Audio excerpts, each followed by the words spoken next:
The phenomenon of Bigfoot, a creature widely believed to inhabit the secluded expanses of wilderness, has consistently captivated the human imagination for generations. This fascination with Bigfoot stems from its elusive nature, blending elements of adventure and the unknown into a narrative that has transcended cultural and geographical boundaries. In the lore of the Salish and Coast Salish peoples of the Pacific Northwest, the creature known as Sasquatch holds a significant place. Described as a large, hairy being, Sasquatch is often portrayed as a powerful and elusive guardian of the wilderness. The creature's name itself, Sasquatch, is derived from the Halkomelem word saskets, meaning wild man or hairy man. Sasquatch stories emphasize the creature's deep connection to the land and its role as a spiritual being that watches over the natural world. The Lumi Nation, part of the Coast Salish peoples, has its own version of the Bigfoot figure called Semequis. In Lumi lore, Semequis is portrayed as a supernatural being with the ability to shapeshift between human and animal forms. The creature is often associated with transformation and spiritual guidance, and its appearances are considered both mystical and significant. Among the Shan people, the term Oma is used to describe a large, hairy creature often associated with the wild expanses of the American West. Oma is often depicted as a solitary and reclusive figure that resides in remote and untouched areas of the wilderness. Oma tales emphasize the creature's role as a guardian of the land and its deep connection to the natural world. Oma stories often focus on the creature's interactions with humans who venture too far into its territory. These stories serve as cautionary tales, warning against disrespecting the land or taking more from nature than is necessary. Oma's presence in Cheyenne folklore underscores the cultural reverence for the wilderness and the belief in an interconnected relationship between humans and the environment. Bigfoot is consistently portrayed as surpassing human proportions, typically towering between 7 to 10 feet in height, if not exceeding such measurements. Its substantial size endows it with an imposing and often unsettling presence. A hallmark attribute of Bigfoot is its coarse, thick coat of hair or fur enveloping its physique. The hue of this fur is often described as a dark brown or reddish-brown shade, though variations are reported. This shaggy, uncombed fur enhances its rugged and unrefined appearance. Arguably the most iconic aspect of the Bigfoot phenomenon, the footprints accredited to this creature are of substantial significance. These prints are often of colossal dimensions, measuring around 15 to 24 inches in length. They typically reveal 5 toes, reminiscent of human footprints but distinctly larger and broader.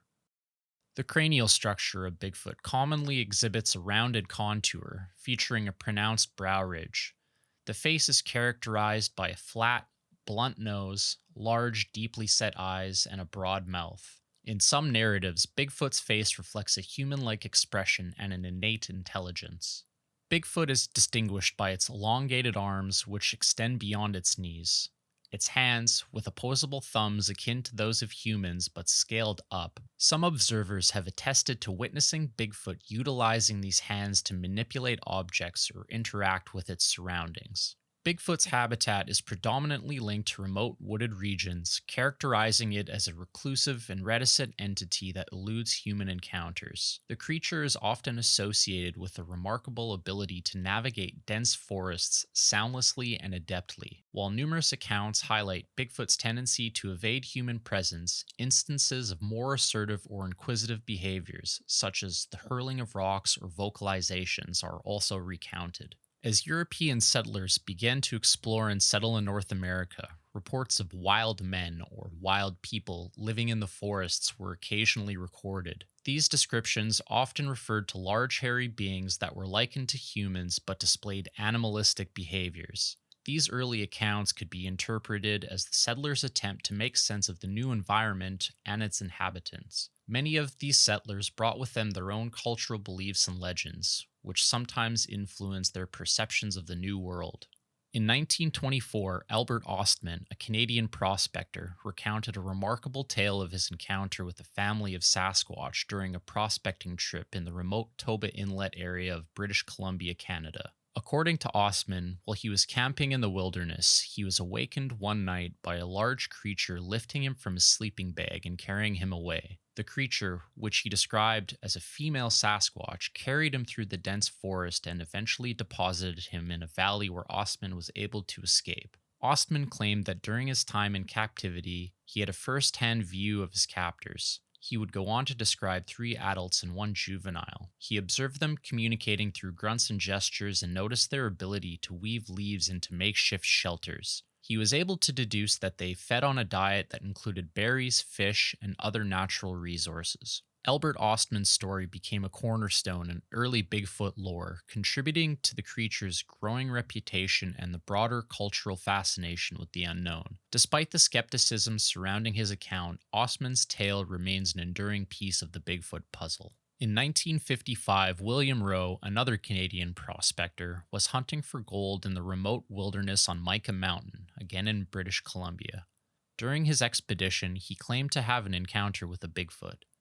According to his account, he was sitting by a creek when he suddenly noticed a large creature watching him from a distance. The creature was described by Rowe as partly human and partly animal, covered in silver-tipped hair with thick arms reaching down to its knees. William Rowe's encounter, as captured in his letter to a man named John Green, played a pivotal role in elevating the legitimacy of Bigfoot research. His account was among the early pieces of anecdotal evidence that provided a nuanced portrayal of the creature. The detailed nature of his description, along with his apparent sincerity and lack of desire for attention, lent credibility to his story. In the summer of 1958, a logger named Jerry Crew was working at a construction site near Bluff Creek in Northern California. One morning, he was surprised to find a series of gigantic footprints in the mud. The footprints measured approximately 16 inches long and 7 inches wide. Crew shared his account of the incident with his coworkers and was quick to preserve the prints in casts, likely realizing the potential importance of such a discovery. He coined the term Bigfoot to describe the creature responsible for the massive footprints, a term that resonated with the public and media, effectively christening the creature with the name that has since become synonymous with the elusive cryptid. Also around Bluff Creek, Bob Gimlin and Roger Patterson were riding horseback through the area, this time in 1967. The men came across another Bigfoot, and after some footage recorded on horseback, the men quickly dismounted and recorded the now infamous scene. The footage, which lasted less than a minute, showed a large, upright, hairy creature walking away from the camera and glancing back over its shoulder. After the footage was released, it was immediately marred with controversy. Skeptics questioned the authenticity of the film, suggesting that it could have been a hoax created using a man in a costume. Defenders of the film argued that the creature's movements and proportions were difficult to replicate in a costume, especially given the limitations of special effects technology at the time. The enduring impact of the Patterson-Gimlin film cannot be understated. It has ignited discussions and debates among scholars, enthusiasts, and skeptics, underscoring its role as a pivotal touchstone in the exploration of cryptids and the unknown. Regardless of the film's authenticity, its influence on the field of cryptozoology and its resonance within the broader cultural landscape are incontestable. The legend of Bigfoot serves as a captivating lens through which to examine the convergence of culture, science, and the human imagination.